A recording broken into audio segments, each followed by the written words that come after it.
What's it been like for you guys, kind of seeing the rise and fall of a former New South Tag Team Champions, the cash in at the anniversary show, everything that built from there?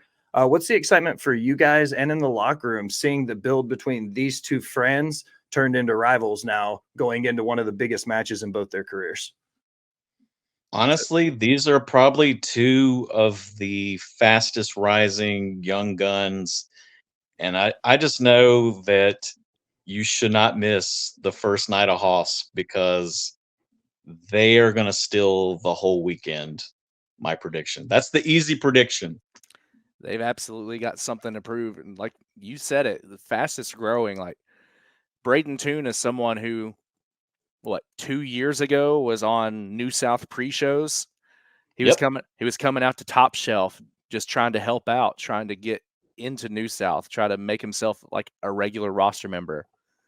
And now he's built his way up. He's traveling around the country. He's going off to New Jersey and Chicago and all these places. And so is Hunter Drake. You know, Hunter was primarily a tag team guy. I mean, Dump, I think you've choke slammed him probably more than anyone else in the business back in the day. It's so And, funny seeing both of these guys grow. They were both tag team guys. Both of them were former tag team champions. Um, it's amazing. It's one of my favorite things. Promoting is so taxing, especially mentally. But when you see, like, I always refer to all of these as they're all my kids. When I see them like level up, there's like nothing better in the world.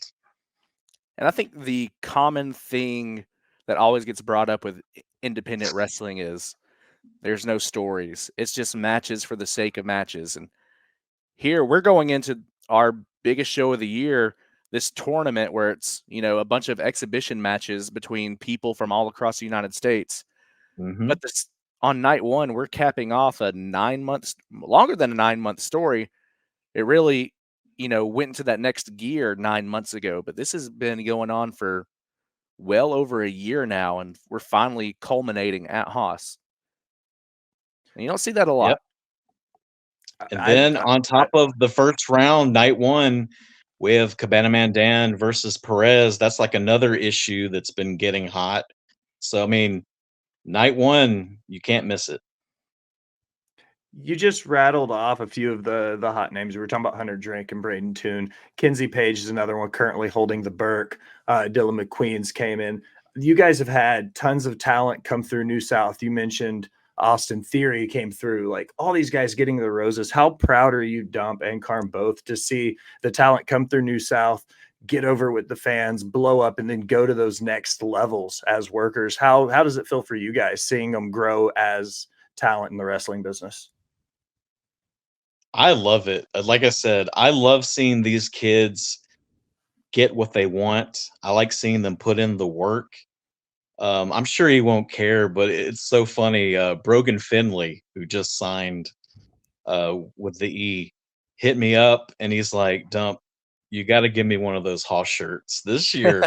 So I'm actually setting him one aside because he wants a Hoss shirt. It's a hot So it's kind of commodity, cool man. that it is, and it's just cool to know that he's still watching the product and like keeping up with it. So one more question before we get ready to land the plane.